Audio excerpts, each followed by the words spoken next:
सुबह ठीक 9:30 बजे का समय था और बेंगलुरु के एक विशाल ऑफिस के सामने लग्जरी कारों की कतार खड़ी थी।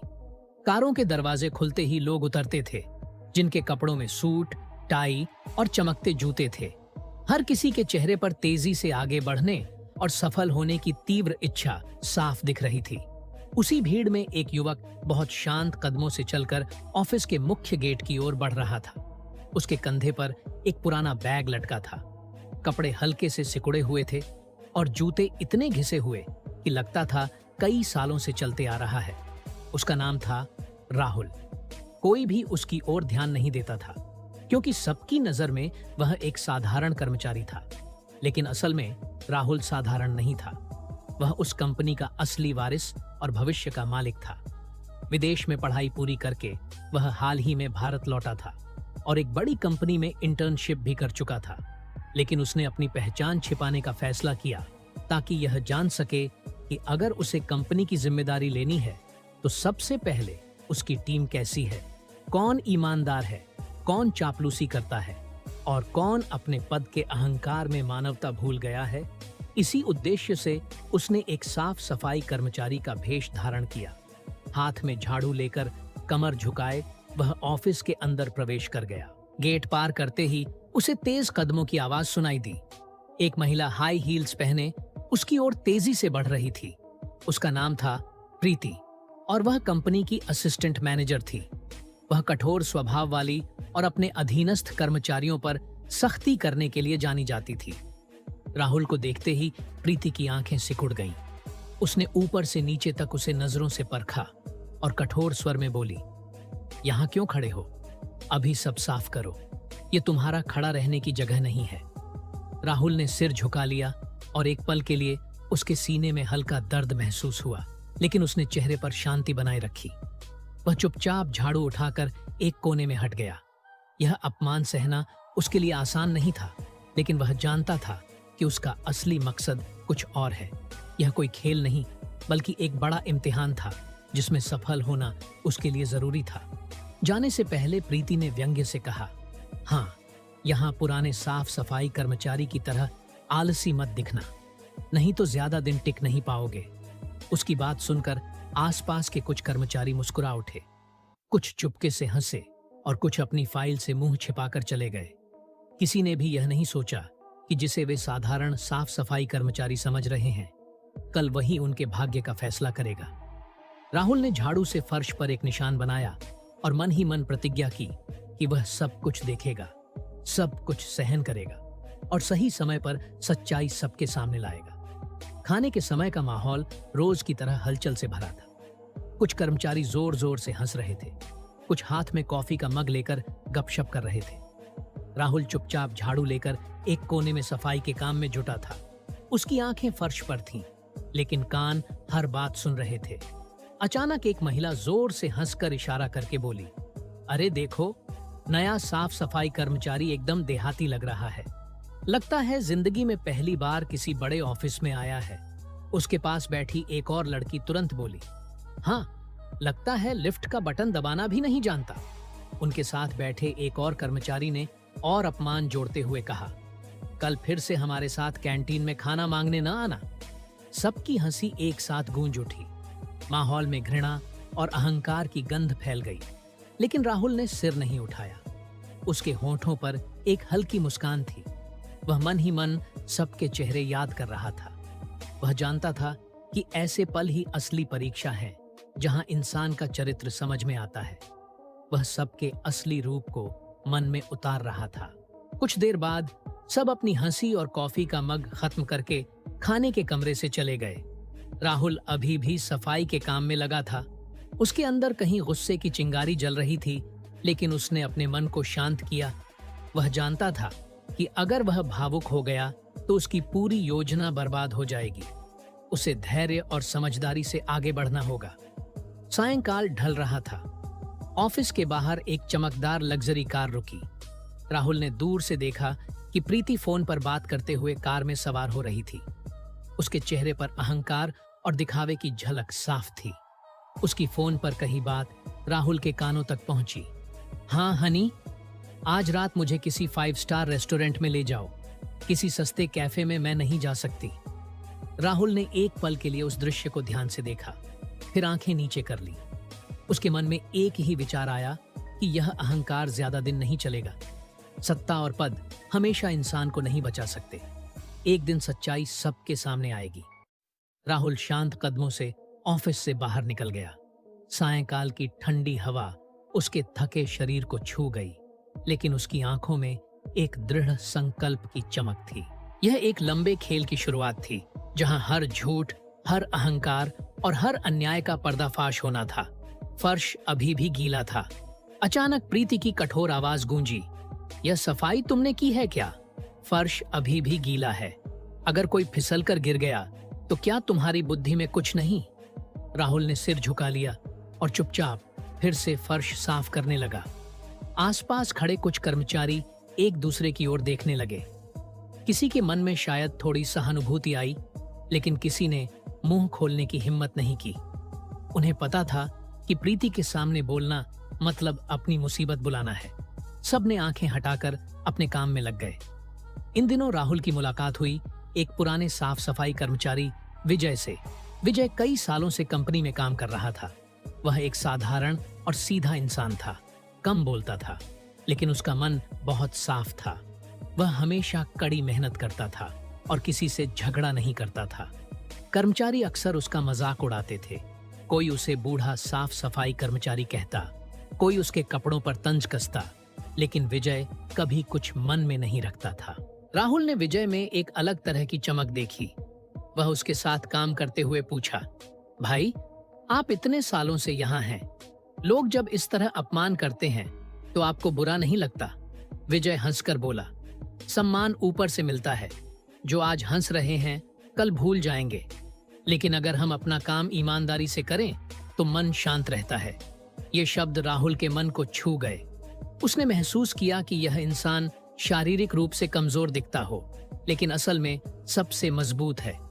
खाने के समय विजय अक्सर अपनी रोटी बांट देता था।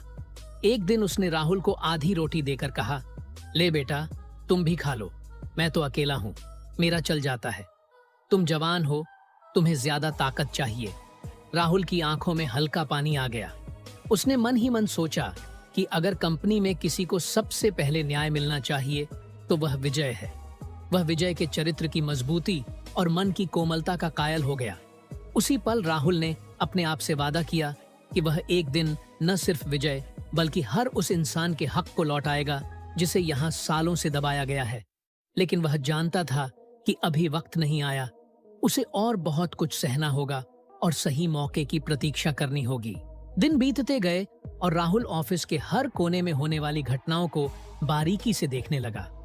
एक दिन दोपहर को खबर आई कि कंपनी के कोऑपरेटिव सोसाइटी के कमरे से कुछ पैसे चोरी हो गए हैं। खबर फैलते ही ऑफिस में हड़कंप मच गया। सभी अपनी डेस्क छोड़कर उठ गए और चर्चा करने लगे। कोई कहता था शायद कागजों में गलती हो गई, कोई कहता था यह जरूर किसी अंदरूनी कर्मचारी का काम है। अभी शोर शराबा चल रहा था कि तभी प्रीति तेज कदमों से हॉल में दाखिल हुई। उसके हाथ में कुछ कागज थे और चेहरे पर गुस्से की लाली थी।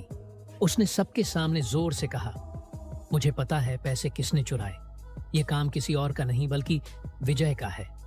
विजय जो उस वक्त पानी का गैलन लेकर कमरे में आया था, हैरानी से प्रीति की ओर देखा।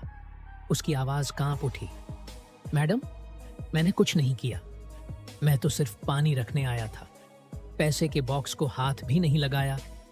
लेकिन प्रीति ने उसकी बात नहीं सुनी और सबके सामने उसे कठोर भाषा में फटकार लगाई।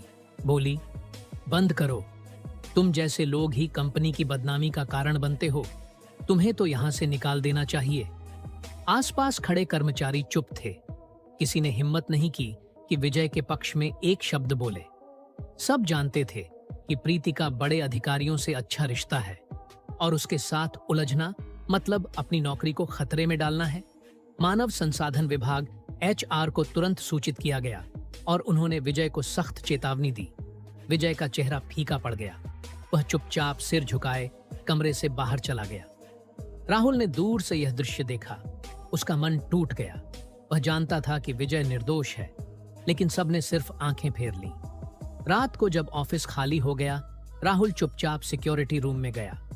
वहां कंप्यूटर पर जाकर उसने कमरे के कैमरे की रिकॉर्डिंग खोली। स्क्रीन पर साफ दिखा कि विजय कमरे में आया, गैलन रखा और तुरंत चला गया। उसने पैसे के बॉक्स को छुआ तक नहीं।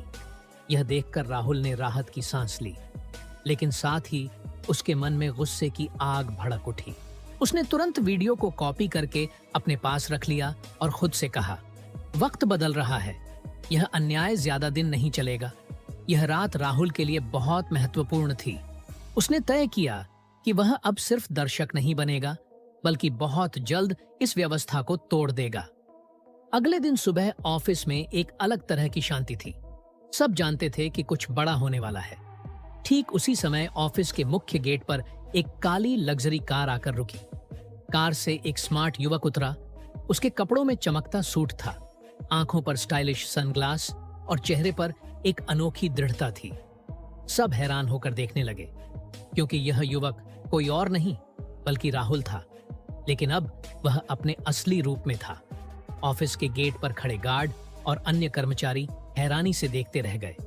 उनकी आंखें चौड़ी हो गईं, क्योंकि यह वही युवक था जिसे वे कुछ दिन पहले साधारण साफ सफाई कर्मचारी समझ रहे थे।